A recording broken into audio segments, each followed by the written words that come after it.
Hey there, Lalas, it's your boy Jamesy back with another video. Now last week, your boy officially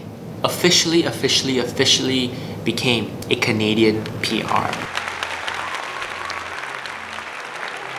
And I posted it on my Instagram story and I got a lot of people messaging me, asking me what the process looks like or if I have any tips, timelines, things like that. So I figured it would be pretty helpful if I made a video like this, sharing with you exactly how I got my Canadian PR. Disclaimer, I am not an immigration consultant, right? I am no professional. I'm just a guy who somehow managed to get his Canadian PR. I'm just going to share with you some tips, some mistakes that I made so that you don't make the same mistakes, some timelines, and hopefully they'll be helpful for you. FYI, this video is specifically for the Canadian PR through the EE program. And what the EE program is the Express Entry program. Now there are many ways or different programs to get a Canadian PR. Just this video specifically and my experience specifically is through the EE program. And also my entire PR process is during the peak pandemic period. So I applied back in 2020. So timelines here might not be super accurate. So just keep that in mind. So just to give you some context, I was born and raised in Malaysia. I moved to Vancouver about 7 years ago, went to a school called UBC, right? I'm repping it right here. So I went to UBC for 4 years. I graduated in May of 2019.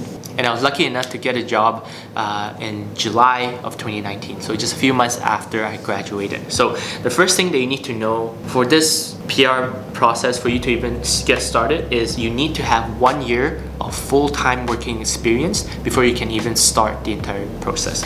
So just to give you that first date that you need to remember, in my case, is I got my job July 2019, okay? So on the 20th of June of 2020, which is about a month before I hit that 1 year mark, I went to do a English proficiency test called IELTS. So I did the IELTS test in 20th of June. You should definitely book your IELTS exams before you hit that 1 year mark, right? Because I'm assuming for those of you watching, you're trying to get your PR as fast as possible, and that was my case, right? So about a month before I hit that 1 year mark, I booked my IELTS test and I managed to get a band 8.5, whatever that means, but I have 8.5, okay? I received my IELTS results on the 3rd of July of 2020. And on July 4th of 2020, that was when I started that application. So this entire PR journey is really in 3 parts, I would say. The first part is really creating your profile. So this is when you hit that 1 year mark, you create your profile and you get this score called the CRS score. So basically, before you can even apply, you need to create your profile and you get into this pool. And I think every single week or every single month, I'm not sure, but they basically will draw from this pool, and then depending if you get chosen or not, you will be invited to start the application. So this is not even you applying. This is really you trying to get a chance to apply for PR, okay? So on July 4th of 2020, I created my profile and immediately received an error message that said that my profile was ineligible. And I was like, okay, why not, right? Like what's wrong? And I had no idea why. And also, FYI, I did not hire an immigration consultant. I was going to, right? I called up a few people, a friend recommendation, but it was so expensive. Oh my God, I think it was like $4 grand for a consultant. And I think the guy that I was talking to, you had to pay him $2,000 to finish the application, and then if you get your PR, you pay him another $2,000. So it's crazy expensive. And I know we don't have $4,000 just laying around, right? So I was like, no, I'm just gonna do it by myself, okay? So July 4th, made my profile, immediately got an error message. So I'm not sure why, and they gave me a CRS score of 444, okay? 444, sorry, I got ineligible. I was like, okay, maybe it's just a bad day. So 2 days later, I applied again, July 6th, 2020. Created a profile again, filled out everything, I thought I filled out everything right. Again, profile ineligible. So I took a look at everything and I finally realized, and I messed up here, and I would flash it on the screen. I messed up on the education part. So for me, again, as I mentioned, I went to a Canadian university, and for this question specifically, it was super confusing. I was like, okay, does this mean that I need to say that I went to a school in Quebec? Like, it was weird, like I was confused. Probably just, it's a me thing, okay? So I lost like 30 points there somehow. So I fixed that. I changed that answer from no to a yes, and that was the only thing that was missing for me in my case. So on July 6th, again, I reapplied, created a profile, and my CRS score was 474. That's the first thing, first tip, don't make that mistake. Make sure you look through it properly. If you have friends who have applied through the PR process before, try to get them to send you what their profile looks like, or while they're creating their profile, so you can really cross-check and see if you messed up or not. Okay, so I'm also going to share with you here what you need to create your profile. So these are the documents that you need, but the main thing here is really your IELTS results as well as your work experience. So again, as I mentioned, you need 1 year work experience before you can even create your profile. And one thing that's important when you create your profile is that NOC code. So what NOC code is? Your National Occupational Classification. So your NOC code basically classifies whatever job that you have and your skill type and things like that, and they give you a code for it. And I think that affects your score. Make sure you get the correct NOC code. That's very, very important. Find the correct one. You can Google it, make sure you find the correct NOC code, and then you put it in there. So on August 23rd of 2020, I received an invitation to apply for my PR. So this is about a month and a half in from the date that I created my profile. And this is with a CRS score of 474. So with a high CRS score, you will get higher chance of getting invited to apply. Lower score, it might take a bit longer. I also have another friend who got the exact same CRS score as I did, and he took about a month and a half to get the invitation too. So just to give you some context. So I'm going to show you right here, once you get the invitation to apply, these are the documents that I needed to apply. So you can see there are a lot of documents here. I'm not going to get into too much detail, but I think the main thing here is really the medical test, the police check, as well as the employer reference letter. So first thing is the medical test. As soon as I got invitation to apply, I was scheduling my the checkups and things like that. All those things, like, they take a while, right? So you want to do it as fast as possible. The police check, this is something that I needed too. I needed to go to the Malaysian embassy, and they had to send my documents back to Malaysia or get some stuff from Malaysia, so it took a while too. On the 19th of November, I received my results for the medical test, and on 18th of December, I received my police check. So again, this took like a few months just to gather all my documents. For the employer letter, basically what the employer letter is really proof that you really worked at this specific job at that specific NOC code with the employer. So it's just really a proof that you need to get your employer to sign.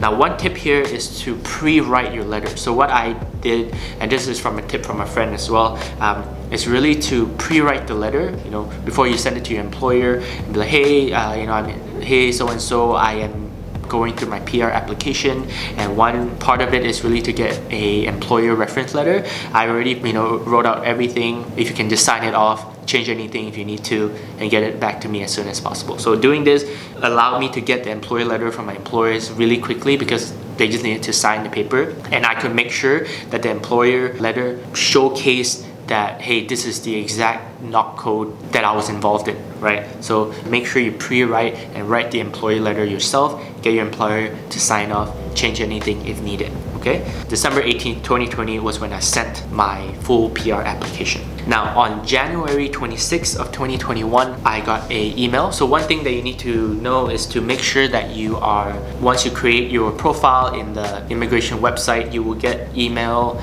notifications. So make sure that those emails from the immigration department isn't ending up in your spam or your junk.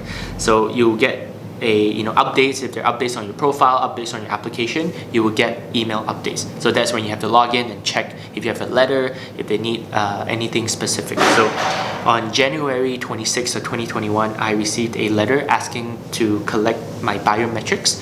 So this is when I had to go to a location and give my fingerprints. I need to take some photos, things like that. So again, another tip here is to make sure that their emails are not ending up in your junk or your spam, because you need to be on top of it. Like this biometrics thing, I think they gave me like a week or 2 weeks to get it done, right? So make sure that you are keeping an eye out on your inbox and things like that. So January 26, 2021, biometrics collection. And after that, it's really just a waiting game, right? The hardest part is over. On May 20th of 2021, I got approved. And now this is during the whole pandemic period. So on the 20th of May, I know from a friend that I spoke to before, you are supposed to send in your passport and you're supposed to do a lot of other things. There are more steps to it, but I think because of COVID, they made some changes. So on the 20th of May, I received a electronic confirmation of my PR, and they created, the immigration department created a portal for you to log into. It's like a self-serve portal for you to confirm your address and to upload your selfie. So it was pretty straightforward and it was easy to use. And on June 25th, 2021, exactly a month after that, I received my PR card. So this is the entire process from start to finish. As soon as I hit the 1 year mark of my work on July of 2020, I received my card on June 25th of 2021. So the entire process, start to finish, from creating my profile to getting my physical PR card, took almost a year. This is through the EE program during COVID without an immigration consultant. Creating a profile is free. The PR application was $1,325, so Canadian dollars. The IELTS exam was $300. The medical test was $90 for the blood and urine test, and $85 for the x-ray. Police check, I don't remember. I think I needed to pay like $10, and then the card to be sent and things like that, I didn't have to pay anymore. So those are the fees that I paid. So in total, it was like $1,700 Canadian dollars. So it's pretty pricey just to apply for PR. Just to wrap it up here, some tips again. First tip, do your English proficiency test ahead of time. I would say like 2 weeks or a month before you hit that 1 year mark. Second thing, pre-write your employer reference letter so that it's easy for them to sign off, and you can make sure that the responsibilities that you have in that letter really matches the NOC code that you are applying with and that you are saying that your job is under. Schedule your stuff as soon as possible and as soon as you can, like your medical tests, your police checks, things like that. Make sure that your NOC code is correct, right? Do research. In every single one of this NOC code, you can see the responsibilities on the website, and you can see like, okay, is this really your job or not? Watch some IELTS prep videos. I know a lot of people who got a low score in IELTS and that affected their CRS score, which affects the chances of you getting invited to apply. The next tip is don't mess up like me with the whole CRS score thing. I lost 30 points because I messed up on the education part, and it says that my profile is ineligible. So don't mess up like me. Try to get a friend who has applied before, take a look at their profile if they're willing to share it with you, and just cross-check if you're doing everything correctly or doing everything right. And at the end of it all, just be patient. I think as long as you are doing things right, don't worry too much, good things will come. Just manifest the good things and it will all happen. Best of luck to you with this whole PR journey. I know it's important and it's a dream for a lot of immigrants like me. So this is the end of the video. I hope it was helpful. This is my personal journey of how I managed to land a Canadian PR in a little less than a year without an immigration consultant and applying during the pandemic. I'm sure a lot of you might have a few additional questions, so make sure you leave them in the comment section down below. I read all your comments, so I will try my best to answer any more questions that you might have. But again, if you're new here, my name is James. I make videos every single week. If this video was helpful for you, make sure you subscribe. It will mean a lot to me. Make sure you smash that like button, and I will see you in the next video. Bye-bye.